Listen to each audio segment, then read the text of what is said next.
സ്കൂളുകളിലും കോളേജുകളിലുമൊക്കെ ഇപ്പോൾ കുട്ടികളെ സെൻഡ് ഓഫ് ചെയ്തയക്കുന്ന സമയമാണ്.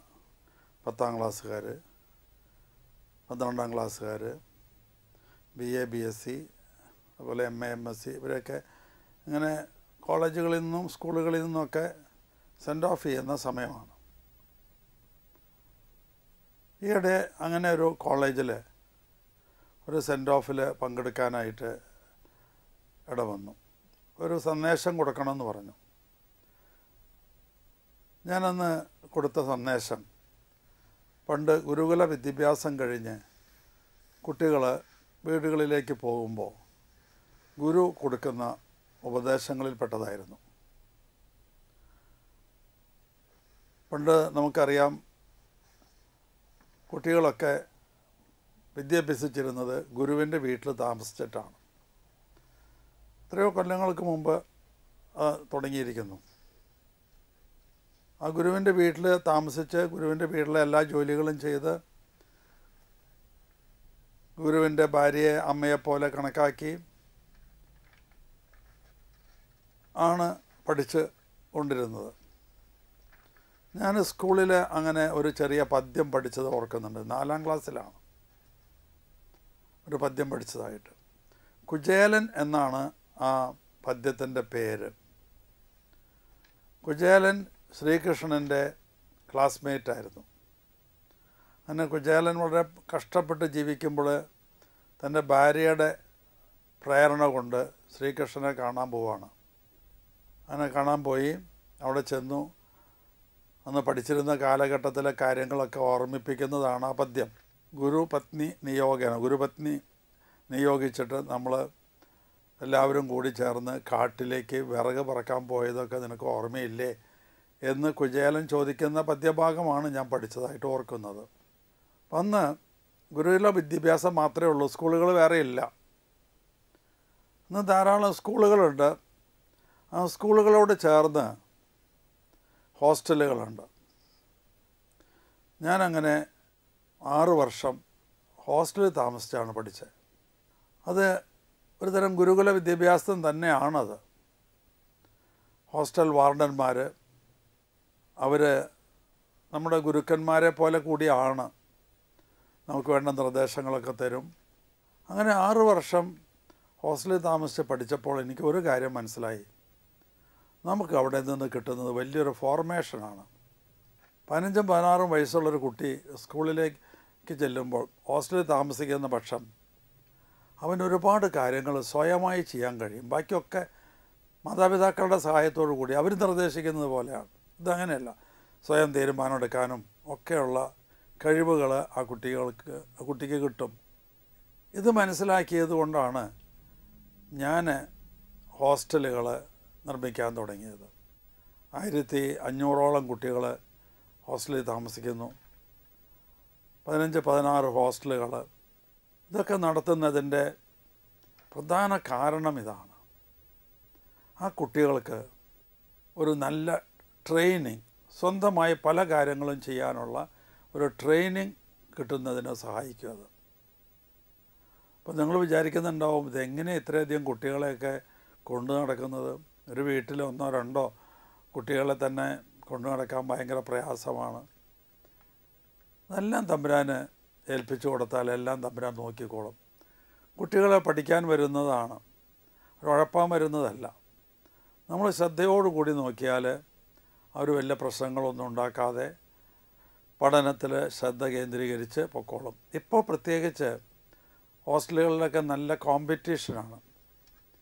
ഞാനൊരു എഞ്ചിനീയറിംഗ് കോളേജിലോ മെഡിക്കൽ കോളേജിലോ അല്ല പറയുന്നത്. എഞ്ചിനീയറിംഗ് കോളേജിൽ കയറിയാൽ പിന്നെ കോമ്പറ്റീഷൻ കുറവാണ്. മെഡിക്കൽ കോളേജിൽ കയറിയാൽ കോമ്പറ്റീഷൻ കുറവാണ്. കാരണം അവരെന്തായാലും ഒരു എഞ്ചിനീയറോ ഡോക്ടറോ ആയി വരും. അവർക്കൊരു ജോലി ഉറപ്പാണ്. പക്ഷെ അങ്ങനെയല്ല. 12ാം ക്ലാസ്സിലൊക്കെ അവർ ആ ഹോസ്റ്റലിൽ എങ്ങനെ കഴിച്ചു കൂട്ടുന്നു, എങ്ങനെ സമയം ചിലവഴിക്കുന്നു, എങ്ങനെ കഠിനാധ്വാനം ചെയ്യുന്നു, ഇതിനൊക്കെ ആശ്രയിച്ചാണ് അവരുടെ വിജയം നിലനിൽക്കുന്നത്. അതുകൊണ്ട് വലിയ പ്രശ്നമില്ല. തമ്പുരാൻ്റെ കൃപ കൂടിയുണ്ടെങ്കിൽ ഞാൻ ദിവസത്തിൽ 3-5 പ്രാവശ്യമൊക്കെ എല്ലാ വിദ്യാർത്ഥികളെയും അധ്യാപകരെയും അവരെ നോക്കുന്ന വാർഡന്മാരെയും അവർക്ക് വേണ്ടി പ്രിപ്പയർ ചെയ്യുന്ന ഭക്ഷണ സാധനങ്ങളെയൊക്കെ യേശുവിൻ്റെ സമക്ഷം സമർപ്പിച്ച് 5 പ്രാവശ്യമെങ്കിലും ഒരു ദിവസം സമർപ്പിച്ചിട്ടാണ് മുന്നോട്ട് പോകുന്നത്. അതുകൊണ്ട് എല്ലാ കാര്യങ്ങളും ഭംഗിയായിട്ട് പോകുന്നു. പറഞ്ഞു വന്നത് ഗുരുകുല വിദ്യാഭ്യാസത്തെക്കുറിച്ചാണ്. ഞാൻ ഈ കുഞ്ഞുങ്ങൾക്ക് എല്ലാ ദിവസവും എന്തെങ്കിലും മെസ്സേജ് കൊടുക്കും. ഗുരുകുല വിദ്യാഭ്യാസത്തിൽ അങ്ങനെയല്ല, പോണ നേരത്ത് ആണ് മെസ്സേജ് കൊടുക്കുന്നത്. അതിനെക്കുറിച്ചാണ് ഇന്ന് ഞാൻ സംസാരിക്കുന്നത്. 15 വ്യത്യസ്ത പോയിൻ്റുകളാണ് ഗുരുക്കന്മാർ ഈ കുഞ്ഞുങ്ങൾക്കായിട്ട് കൊടുക്കുന്നത്. അതിൽ ഒന്നാമത്തേത് സത്യം പറയണം, സത്യം വധ, ധർമ്മമനുസരിച്ച് പ്രവർത്തിക്കണം, ധർമ്മം ചര. ധർമ്മം എന്ന് പറഞ്ഞാൽ നമ്മളിൽ നിന്ന് പ്രതീക്ഷിക്കുന്നത് എന്തോ അതാണ്. ഒരു വിദ്യാർത്ഥിയിൽ നിന്ന് എന്ത് പ്രതീക്ഷിക്കുന്നുവോ അത്. മൂന്നാമത്തേത് എന്നും പഠിക്കണം. 4 എന്നും പഠിപ്പിക്കണം. 5 സത്യമേ പറയാവൂ. 2 പ്രാവശ്യം അത് പറയുന്നത്, അതിൻ്റെ പ്രാധാന്യം അത്ര മാത്രമുണ്ട്. 6 ധർമ്മമേ ചെയ്യാവൂ. 7 ആചാര്യന് ദക്ഷിണ കൊടുക്കണം. 8 അനുരൂപയായ സ്ത്രീയെ വിവാഹം കഴിച്ച് തലമുറ നിലനിർത്തണം. 9 ആധ്യാത്മിക കാര്യങ്ങളിൽ ശ്രദ്ധ ചെലുത്തണം. 10 ദേവന്മാർക്കും പിതൃക്കൾക്കും പ്രീതി ഉണ്ടാകാനുള്ള എല്ലാം ചെയ്യണം. 11 ഐശ്വര്യത്തിന് വേണ്ടതെന്തോ അതെല്ലാം ചെയ്യണം. 12 മാതൃദേവോഭവ. 13 പിതൃദേവോഭവ. 14 ആചാര്യ ദേവോഭവ. 15 അതിഥി ദേവോഭവ. ഇങ്ങനെ 15 നിർദ്ദേശങ്ങളാണ് ഈ കുഞ്ഞുങ്ങൾ പോകുമ്പോൾ അവർക്ക് കൊടുക്കുന്നത്. ഈ നിർദ്ദേശങ്ങൾ ഓരോന്നും വിവരിക്കാനായിട്ട് ആഗ്രഹിക്കുകയാണ്. ഏകദേശം 2 എപ്പിസോഡുകൾ ഉണ്ടായാലേ നടക്കുള്ളൂ അത്. ഇതിൽ ആദ്യത്തേത് സത്യം വധ, സത്യം പറയണം എന്നാണ്. പലപ്പോഴും നമ്മൾ കാണുന്നത് കുട്ടികൾ സത്യം പറയുന്നവരല്ല, നുണ പറയുന്നവർ ഒരുപാട് പേരുണ്ട്. അത് പലപ്പോഴും മാതാപിതാക്കളിൽ നിന്ന് പഠിക്കുന്നതാണ്. ഒരു ചെറിയ ഉദാഹരണം ഞാൻ പറയാം. ഒരു വീട്ടിലേക്ക് ഒരു അപ്പന് ഫോൺ വന്നു. അപ്പോൾ അപ്പൻ പറയാണ്, അയ്യോ എനിക്ക് വരാൻ പറ്റില്ല, ഞാൻ പനിയായിട്ട് കിടക്കുകയാണ്. അപ്പോൾ കുട്ടി പഠിച്ചുകൊണ്ടിരിക്കുകയാണ്. കുട്ടി പുസ്തകത്തിൽ നിന്ന് തല ഉയർത്തി നോക്കി, അപ്പൻ കുട്ടിയാനെ പോലെ ഇവിടെ നടക്കണ്ടല്ലോ, പിന്നെ എന്താ, അപ്പനൊരു നുണ പറഞ്ഞതാണല്ലേ. ഇപ്പോൾ കുറേ കൂടി സൗകര്യമായി. എന്താണെന്നോ, മൊബൈൽ ഫോൺ. അയ്യോ എനിക്കിപ്പോൾ ഇന്ന് മീറ്റിങ്ങിന് വരാൻ പറ്റില്ല, ഞാനിപ്പോൾ മദ്രാസിലാണ്. അവർ ടവർ ലൊക്കേറ്റ് ചെയ്തിട്ടോ നിങ്ങൾ എവിടെയാണെന്നൊന്നും നോക്കില്ല. അവർ വിചാരിക്കും അത് ശരിയാണെന്ന്. പക്ഷെ കേട്ട മകനോ മകളോ അവരെന്ത് വിചാരിക്കും? അവർക്ക് മനസ്സിലായി അപ്പൻ ഒരു നുണ പറഞ്ഞതാണ്. നമ്മൾ നുണ പറയുന്നു, നമ്മൾ നമ്മുടെ മക്കളെ നുണ പറയാനായിട്ട് പ്രേരിപ്പിക്കുന്നു. നുണയും ഈ സത്യം പദ അതിൽ തന്നെ പെട്ടതാണ്. കളവ് ചെയ്യരുത്, സത്യമായത് മാത്രമേ ചെയ്യാവൂ എന്നൊക്കെയുള്ളത് അതിനകത്ത് തന്നെ ഉണ്ട്. ഞാനൊരു സംഭവം കേട്ടിട്ടുണ്ട്. ഇതൊക്കെ മാതാപിതാക്കളിൽ നിന്നാണ് കുട്ടികൾ പലതും പഠിക്കുന്നത്. അപ്പോൾ വീട്ടിൽ അമ്മ കണക്ക് കൊടുത്തു അപ്പന്. അപ്പോൾ നോക്കുമ്പോൾ കുറച്ച് കടലാസ് മേടിച്ചതിൻ്റെ കണക്കുണ്ട്. എന്തിനാണ് ഈ കടലാസ് മേടിച്ചത്? അത് മോന് വേണ്ടി മേടിച്ചതാ. അപ്പോൾ അപ്പൻ പറയുന്ന ഡയലോഗ് ഇതാണ്, വെറുതെ കാശ് കളഞ്ഞോ, എന്നോട് പറഞ്ഞിരുന്നെങ്കിൽ ഞാൻ ആഫീസിൽ നിന്ന് വരുമ്പോൾ കൊണ്ടുവന്നേനില്ലേ. ആ കുട്ടിക്ക് എന്താ മനസ്സിലായത്? ഇതൊക്കെ പണ്ട് കാലത്ത് വളരെ വ്യക്തമായിട്ട് കുട്ടികൾക്ക് നിർദ്ദേശം കൊടുത്തിരുന്നു. അപ്പന് ഗവൺമെൻറ് ഉദ്യോഗസ്ഥനാണേ. അപ്പോൾ ഗവൺമെൻറ് ആഫീസിൽ നിന്ന് വരുമ്പോൾ ആവശ്യത്തിനുള്ള പേപ്പർ കൊണ്ടുവന്നില്ലേനെ എന്നാണ് ചോദിക്കുന്നത്. കുട്ടികളെ സത്യം പറയാനും സത്യസന്ധമായി പെരുമാറാനും ഒക്കെ പഠിപ്പിക്കുന്നത് നമ്മൾ തന്നെയാണ്. ഞാനൊരു ഉദ്യോഗസ്ഥനെ കുറിച്ച് കേട്ടിട്ടുണ്ട്. വളരെ ഉയർന്ന ഒരു ഉദ്യോഗസ്ഥനായിരുന്നു അദ്ദേഹം. ജോലി ചെയ്യുന്ന കാലഘട്ടത്തിൽ ഇലക്ട്രിസിറ്റി ഒന്നുമില്ല. അങ്ങനെ ആഫീസിൽ നിന്ന് പോരുമ്പോൾ കുറച്ച് ഫയലുകളും കൊണ്ടുവരും, കൂട്ടത്തിൽ കുറച്ച് മെഴുതിരിയും കൊണ്ടുവരും. അങ്ങനെ വീട്ടിൽ വന്ന് രാത്രിയിൽ ഫയൽ നോക്കും. ഫയൽ നോക്കുമ്പോൾ ആഫീസിൽ നിന്ന് കൊണ്ടുവന്ന മെഴുതിരി കത്തിച്ച് വെച്ചിട്ടാണ് ഫയൽ നോക്കുക.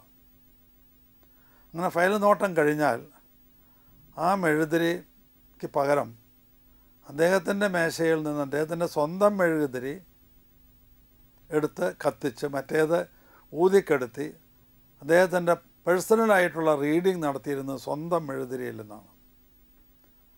അദ്ദേഹത്തെ പറ്റി നിങ്ങൾ കേട്ടിട്ടുണ്ടാവും, പേരുകൾ നിങ്ങൾക്ക് വിശ്വേശ്വരയ്യ എന്ന് കേട്ടിട്ടുണ്ടാവും നിങ്ങൾ. അദ്ദേഹത്തെക്കുറിച്ച് പറയുന്ന കഥയാണത്. കഥയാവില്ല, യഥാർത്ഥ സംഭവം തന്നെയായിരിക്കും.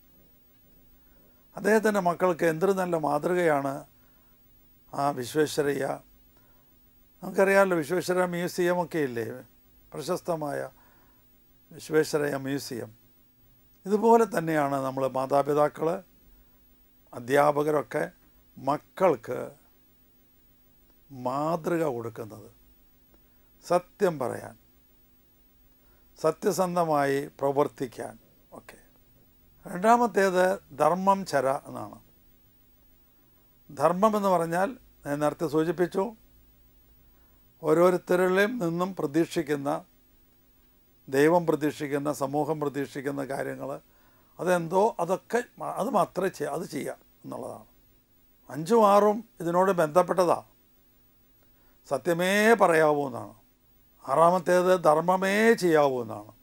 അതുകൊണ്ട് 1ഉം 5ഉം 2ഉം 6ഉം ഒരുമിച്ച് ചേർത്താണ് ഞാൻ പറയുന്നത്. ഒരു വിദ്യാർത്ഥിക്ക് ഒരു ധർമ്മമുണ്ട്. അവൻ എന്ത് ചെയ്യണം, അവനിൽ നിന്ന് എന്ത് പ്രതീക്ഷിക്കുന്നു, അവൻ്റെ ധർമ്മം എന്താ? പഠിക്കുക എന്നുള്ളതാണ്. അവന് ഒറ്റ കാര്യമുള്ളൂ, പഠിക്കുക. ഞാൻ ഇതിനു മുമ്പ് ഒരു സംഭവം സൂചിപ്പിച്ചിട്ടുണ്ട്. ലെനിൻ്റെ ഒരു കഥയാണത്. റഷ്യൻ വിപ്ലവ കാലഘട്ടത്തിൽ റഷ്യയിൽ വിദ്യാർത്ഥികളെ സമരരംഗത്ത് ഇറക്കിയിരുന്നില്ല. നമ്മുടെ നാട്ടിൽ അങ്ങനെയല്ല.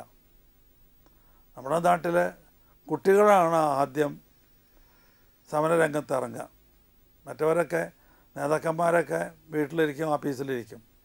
ക്രെഡിറ്റ് മുഴുവൻ നേതാക്കന്മാർക്ക്. ലെനിനോട് ചോദിച്ചു, എന്തുകൊണ്ടാണ് നിങ്ങൾ കുട്ടികളെ പുറത്ത് ഇറക്കാത്തത്, റോട്ടിലിറക്കാത്തത്? അവരിറങ്ങിയാൽ വിജയം നിശ്ചയമാണല്ലോ. അപ്പോൾ ലെനിൻ പറഞ്ഞു, the first duty of a student is to study. അപ്പോൾ മാധ്യമപ്രവർത്തകർ വിട്ടില്ല, ചോദിച്ചു സെക്കൻഡ് ഡ്യൂട്ടിയോ? Second duty of a student is to, ചെറിയൊരു പോസിന് ശേഷം പറഞ്ഞു, സ്റ്റഡി. 3ാമത്തെ ഡ്യൂട്ടി എന്താണെന്ന് പത്രപ്രവർത്തകർ ചോദിച്ചു. ലെനിൻ പറഞ്ഞു, third duty of a student is to, ചെറിയ ഒരു പോസിന് ശേഷം അദ്ദേഹം പറഞ്ഞു, ടു സ്റ്റഡി. പിന്നീട് അദ്ദേഹത്തോട് ചോദിച്ചിട്ടില്ല ആരും 4ാമത്തെ ഡ്യൂട്ടി എന്താണെന്ന്. ഇന്ന് അതൊക്കെ വിട്ടുപോയിരിക്കുന്നു. പഠനം മാത്രം എന്നുള്ള ആ ചിന്തയൊക്കെ വിട്ടുപോയിരിക്കുന്നു. വിദ്യാർത്ഥിയുടെ ധർമ്മം പഠനമാണ്.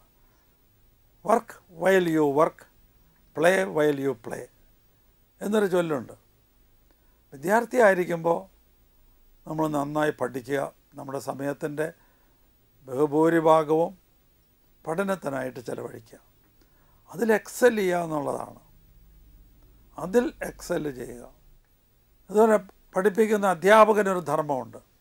അതിന് പകരം പലപ്പോഴും സമരവുമൊക്കെ ആയിട്ട് നടക്കുന്ന അധ്യാപകരെ ഞാൻ എത്രയോ കണ്ടിരിക്കുന്നു.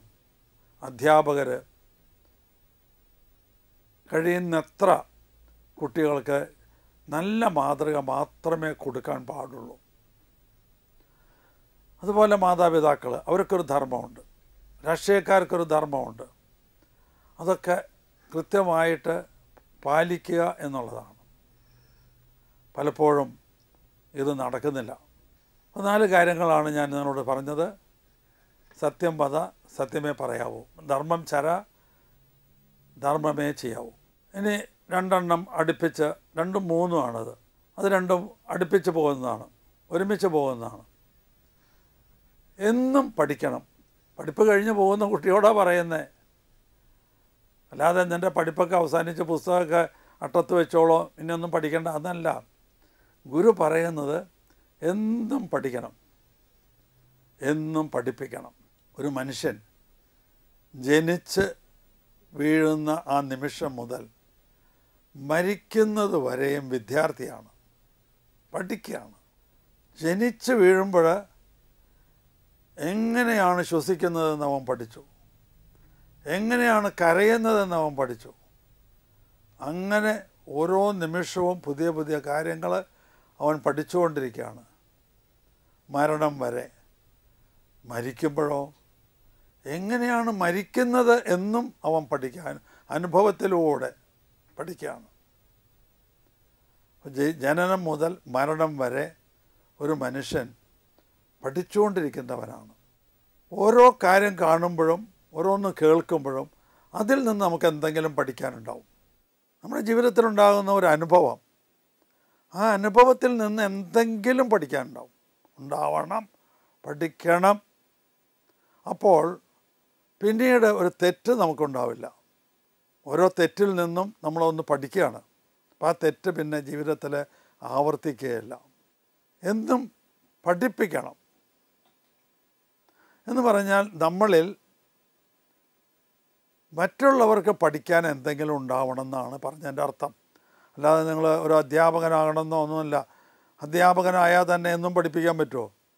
എത്ര ദിവസമാണ് ഒരു അധ്യാപകന് മുടക്ക് കിട്ടുന്നത് എന്ന് നോക്കിയിട്ടുണ്ടോ നിങ്ങൾ? എത്ര ദിവസം പഠിപ്പിക്കുന്നുണ്ടാവും? 200 ദിവസം തികയില്ല. 200 അല്ലെങ്കിൽ 200 ദിവസം ഔദ്യോഗികമായിട്ടുണ്ടെങ്കിൽ പോലും സമരങ്ങളായിട്ടും ഹർത്താലായിട്ടും 200 ദിവസം തികയില്ല. അത്രയും കുറച്ച് ദിവസം മാത്രമേ ഒരു അധ്യാപകൻ സ്കൂളിലേക്ക് പോകുന്നുള്ളൂ. പഠിപ്പിക്കുന്നതല്ല ഞാൻ പറഞ്ഞ്, സ്കൂളിലേക്ക് പോകുന്നുള്ളൂ. പഠിപ്പിക്കുന്നത് അതിനേക്കാളും കുറവായിരിക്കും. പല ദിവസവും പരീക്ഷയാവും. എത്ര ദിവസം പരീക്ഷ എന്നറിയാവും. അപ്പോൾ പഠിപ്പിക്കുന്നത് വളരെ കുറച്ച് ദിവസമാണ്. പിന്നെ എന്താ ഈ പറയണതിൻ്റെ അർത്ഥം? ഞങ്ങൾ സ്കൂളിൽ പോകാത്ത ദിവസവും പരീക്ഷയുള്ള ദിവസവും വെക്കേഷൻ കാലഘട്ടത്തിലുമൊക്കെ നിങ്ങളിൽ നിന്ന് നിങ്ങളുടെ വിദ്യാർത്ഥികൾക്കോ മറ്റുള്ളവർക്കോ എന്തെങ്കിലും പഠിക്കാൻ നിങ്ങളിൽ ഉണ്ടാകണം. ഞാൻ എൻ്റെ ജീവിതത്തിലെ 2 കാര്യങ്ങൾ ഓർക്കുകയാണ്. ഒന്ന്, ഞാനങ്ങനെ എൻ്റെ വീട്ടിൽ നിന്ന് പട്ടണത്തിലുള്ള നിയോ സരസ്വതി പ്രസ്, ആ പ്രസ്സിൽ പുസ്തകം അച്ചടിക്കാറുണ്ട്. അപ്പോൾ അവിടേക്ക് പോകുന്ന അവസരത്തിലുണ്ടായ 2 അനുഭവങ്ങളാണ്. 2 സമയത്താണ് ഉണ്ടായത്.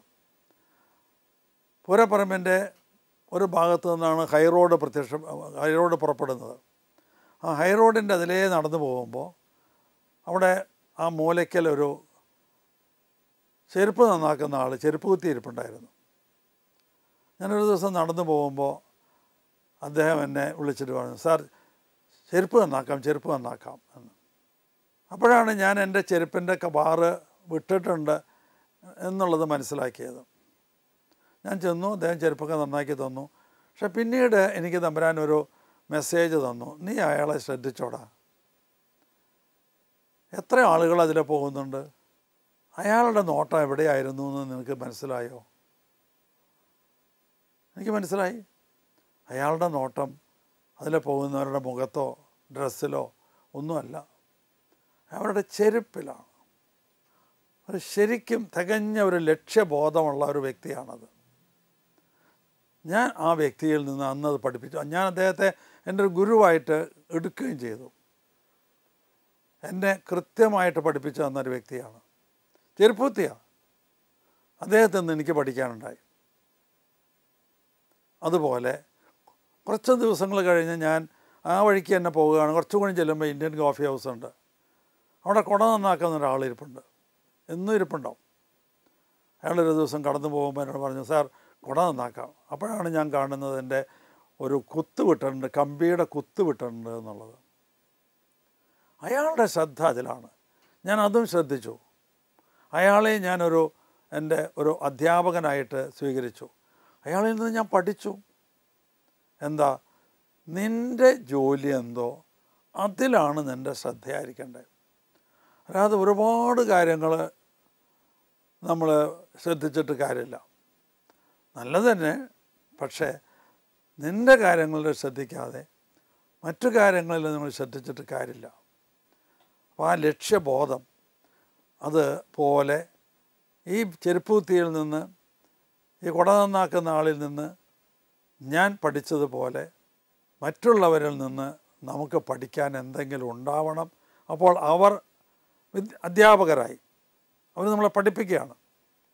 അത് നമ്മളിൽ നിന്ന് മറ്റുള്ളവർക്ക് എന്തെങ്കിലും പഠിക്കാനുണ്ടാവണം. അത് നമ്മുടെ വാക്കുകൊണ്ടാവാം, നമ്മുടെ പ്രവൃത്തി കൊണ്ടാകാം, നമ്മുടെ ജീവിതം കൊണ്ടാകാം, ഒരുപക്ഷെ നമ്മുടെ ആംഗ്യ ഭാഷ കൊണ്ടാവാം, ചിലപ്പോൾ നമ്മുടെ മൗനം കൊണ്ടാവാം. നമ്മളിൽ നിന്ന് മറ്റുള്ളവർക്ക് പലതും പഠിക്കാനുണ്ടാകണം. 6 നിർദ്ദേശങ്ങളാണ് നമ്മൾ 15 എണ്ണത്തിൽ ചർച്ച ചെയ്തത്. ബാക്കിയുള്ളത് അടുത്ത എപ്പിസോഡിൽ നമുക്ക് ചർച്ച ചെയ്യാം.